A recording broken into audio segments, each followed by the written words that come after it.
8월 2일 화요일 영성 회복을 위한 100일 말씀 묵상을 시작하겠습니다.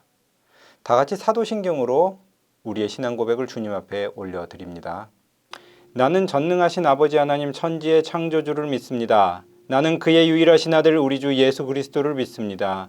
그는 성령으로 잉태되어 동정녀 마리아에게서 나시고 본디오 빌라도에게 고난을 받아 십자가에 못 박혀 죽으시고 장사된 지 사흘 만에 죽은 자 가운데서 다시 살아나셨으며 하늘에 오르시어 전능하신 아버지 하나님 우편에 앉아 계시다가 거기로부터 살아있는 자와 죽은 자를 심판하러 오십니다. 나는 성령을 믿으며 거룩한 공교회와 성도의 교제와 죄를 용서받는 것과 몸의 부활과 영생을 믿습니다. 아멘. 다 같이 찬송가 615장 그 큰 일을 행하신 615장 그 큰 일을 행하신 이 찬송을 주님 앞에 올려드리겠습니다.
오늘 우리에게 주신 하나님의 말씀은 신약성경 골로새서 4장 2절에서 6절까지의 말씀, 신약성경 골로새서 4장 2절에서 6절까지의 말씀입니다. 이 말씀을 봉독해 올려드립니다. 기도를 계속하고 기도에 감사함으로 깨어있으라. 또한 우리를 위하여 기도하되 하나님이 전도할 문을 우리에게 열어주사 그리스도의 비밀을 말하게 하시기를 구하라. 내가 이 일 때문에 매임을 당하였노라. 그리하면 내가 마땅히 할 말로서 이 비밀을 나타내리라. 외인에게 대해서는 지혜로 행하여 세월을 아끼라. 너희 말을 항상 은혜 가운데서 소금으로 맛을 냄과 같이 하라. 그리하면 각 사람에게 마땅히 대답할 것을 알리라. 아멘. 목표를 향해 가는 사람, 목표를 향해 가는 사람이라는 제목으로 이 본문의 말씀을 같이 나누기를 원합니다. 릭 워렌이라는 목사님은 목적이 이끄는 삶이라는 저서를 통해서 인간의 삶에 대한 목적의 중요성을 언급한 적이 있습니다. 모든 사람들은 목적을 가지고 태어나며 하나님께서 주시는 목적을 따라서 인생을 살아가고 그 목적을 통해서 하나님께서는 그의 삶에 의를 이루기를 원하신다. 이런 내용을 담고 있죠. 사도 바울은 누구보다도 목적의 중요성을 강조하는 말씀을 많이 남겼습니다. 표대를 향해 달려가는 삶, 경주장에 많은 자가 달리기를 하나 상을 얻는 자는 하나인 것처럼 앞을 향해서 달려가는 삶. 지금은 관제와 같이 부어질 때가 다가왔으나 그럼에도 불구하고 하나님께서 주신 목표를 향해 달려가는 삶, 이런 목표를 향해 달려가는 삶을 강조했습니다. 인생에 목표가 있는 사람들은 행복합니다. 어디로 가는지 모르는 사람들은 열심은 있으나 자기의 삶에 가지고 있는 열심이 방향을 잃은 열심일수록 그 삶이 오히려 열심히 살수록 손해가 되는 것을 우리는 많이 보게 되는 것이죠. 오히려 나쁜 방향으로 열심을 가지고 있는 사람들은 그 열심이 다른 사람들을 해하는 것으로 나오는 것으로 우리가 볼 때가 많이 있습니다. 요즘 범죄도시 2 뭐 이런 영화를 굉장히 그 청년들이 많이 보는 것 같은데 저희 집 아이도 며칠 전에 이제 보고 와가지고 상당히 재밌게 보고 왔다라는 이야기를 한 적이 있습니다. 범죄도시 1이 됐든 범죄도시 2가 됐든 거기에는 굉장히 멋있는 주인공들이 나옵니다. 악당들도 심지어 또 멋있게 보일 수도 있겠다라는 생각이 듭니다. 이 악당들이 보이는 이 열심이 그 열심이 클수록 사람들을 해하는 열심이요 차라리 있지만도 있지 않았던 것이 더 좋았을 열심으로 나타나는 것을 우리가 볼 때가 많이 있는 것이죠. 올바른 목표가 있는 사람은 행복합니다. 때로는 좌절할 때가 있어도 목표와 대화하면서 앞으로 나갈 용기를 얻습니다.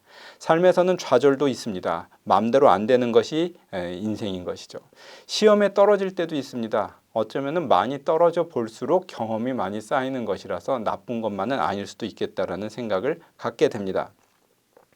때로는 자기가 도달해야 할 목표에 미치지 못하는 스스로를 보면서 낙담하는 사람들도 있습니다.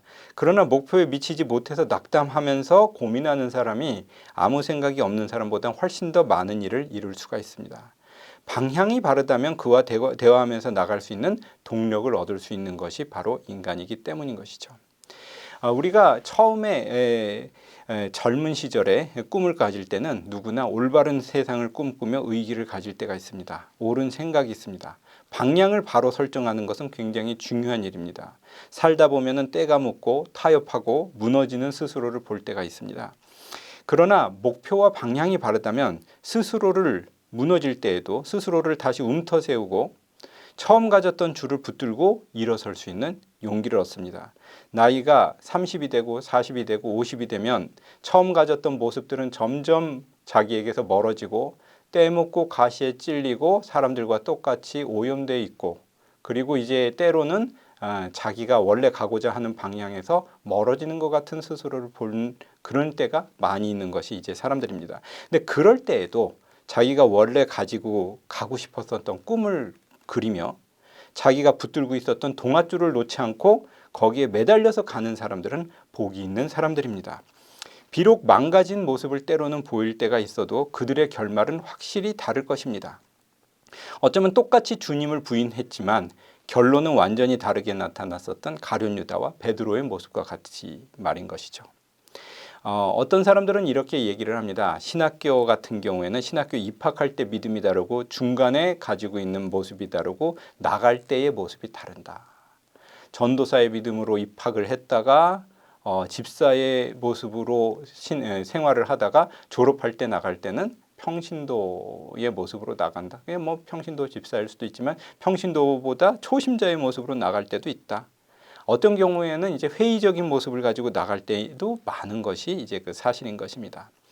근데 어쩌면은 그렇게 고민하고 달라지는 모습을 가지고 고민하고 부딪혀 보는 것이 정상적일 수도 있겠다라는 생각이 듭니다.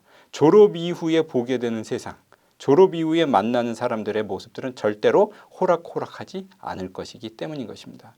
오히려 그런 달라져가고 괴로워하며 또 스스로 어려운 모습을 보면서 내가 가지고 있는 원래의 목표가 어디고 그럼에도 불구하고 내가 붙들어야 할 동아줄은 과연 무엇인가를 고민하면서 그 경험을 붙들고 가고 그 경험을 나눠주려고 하는 모습이 훨씬 더 성숙한 모습으로 우리를 이끌어 갈 것이라고 생각하기 때문인 것입니다. 사도 바울은 본문의 말씀에서 강조합니다. 기도를 계속하고 기도에 감사함으로 깨어 있으라.